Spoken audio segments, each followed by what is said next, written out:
বেনজিরের গুলশানের 4টি ফ্ল্যাটে ঢুকতে প্রশাসক নিয়োগ।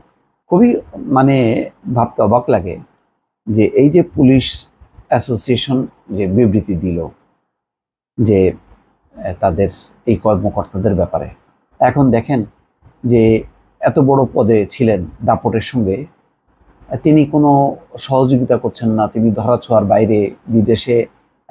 বলতে গেলে তো তিনি পালিয়েই আছেন, কেননা তার নামে যে তদন্ত হচ্ছে বা এই যে নানা খবরাখবর হচ্ছে, তিনি তো দেশে এসে তিনি বা তার আইনজীবীর মাধ্যমে এটা ফেস করতে পারতেন, কিন্তু এই ফেস করতে তো পারছেন না। এখন তার 4টি ফ্ল্যাট যদি তার থেকে থাকে, তাহলে ফ্ল্যাটগুলি যদি বৈধ হয়ে থাকে, তাহলে সেই ফ্ল্যাটগুলি খুলে দেখা কি আছে না আছে, বা সেই ফ্ল্যাটটা যাতে আইনগতভাবে যাতে যারা দেখাশোনা করবে, দায়িত্ব নেবে, তাদেরকে বুঝিয়ে দিতে পারতেন। কিন্তু এখন পুরোটাই হচ্ছে যে একজন মানে মনে হচ্ছে অপরাধী, তিনি পালিয়ে গেলে তার সম্পত্তি যেভাবে ক্রোক করা হয়, যেভাবে প্রশাসক নিয়োগ করা হয়, ঠিক অনেকটা কিন্তু এখন সেই পরিস্থিতি তৈরি হয়েছে বেনজির আহমেদের ব্যাপারে। অথচ তার পক্ষে একটা বিবৃতি দিয়ে পুলিশ অ্যাসোসিয়েশন যথেষ্ট বিপাকে পড়েছে।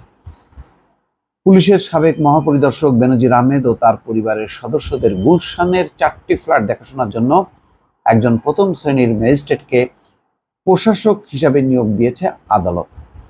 দুর্নীতি দমন কমিশনের আবেদনের পরিপ্রেক্ষিতে ঢাকা মহানগরের জ্যেষ্ঠ বিশেষ জজ মোহাম্মদ আসামস জগলুল হোসেন রোববার এই আদেশ দেন।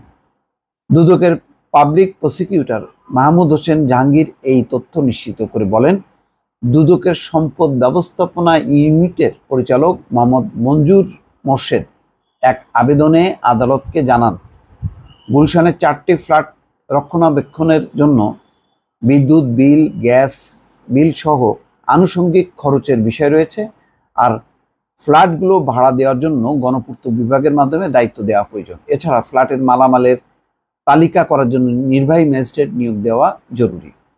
এরপর আদালত শুনানি নিয়ে একজন নির্বাহী ম্যাজিস্ট্রেট নিয়োগ দেওয়ার জন্য ঢাকার জেলা প্রশাসককে নির্দেশ দেন।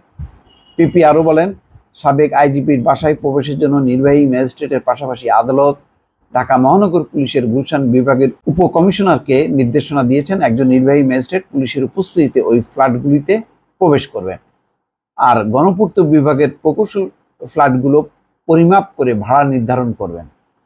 দুদকের সূত্র বলছে, এর আগে বেনজির আহমেদের পরিবারের ওই 4টি ফ্ল্যাট রক্ষণাবেক্ষণের জন্য দুদকের সম্পদ ব্যবস্থাপনা বিভাগকে দায়িত্ব দেন আদালত। আদালতের আদেশ পাওয়ার পর ফ্ল্যাটগুলো রক্ষণাবেক্ষণের জন্য দুদকের কর্মকর্তারা সেখানে যান, কিন্তু ফ্ল্যাটগুলোতে বেনজির আহমেদের পরিবারের কোনো সদস্য থাকেন না। বর্তমানে তারা কোথায় আছেন কেউ বলতে পারেন না। মানে এই পরিস্থিতিতে দুদকের পক্ষ থেকে আজ ওই আবেদন করা হয়। চিন্তা করেন, মানে কোথায় আছে কেউ বলতে পারে না। কেন?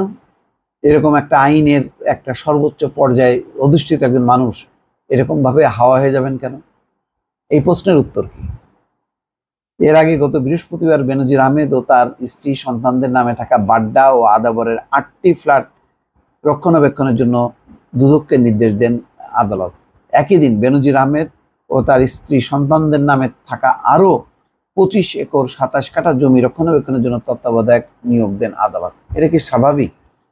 একজন পুলিশের কর্মকর্তা, আরও কত আইজিপি এখনো বেঁচে আছেন, আছে এরকম সম্পদের মালিক? তিনি একেবারে হয়ে গেলেন, বা তার স্ত্রী কন্যারা ব্যবসা বাণিজ্য করে একেবারে ফুলে ফেঁপে উঠলো। বাংলাদেশের ব্যবসা বাণিজ্য এত সোজা যে স্ত্রীরা এত ধনী হয়ে যায়, যেখানে স্বামীরা মানে ব্যবসা করতে যে হাঁপায় ওঠে ধস নামে তাদের ব্যবসায়, আর ওনাদের ব্যবসা বাণিজ্য এরকম ফুলে ফেঁপে উঠলো। এটা স্বাভাবিক ঘটনা না, এবং এটার পক্ষ নেয়ার কোনো কারণ আছে বলে মনে করি না। দর্শক ভালো থাকবেন, আল্লাহ হাফেজ।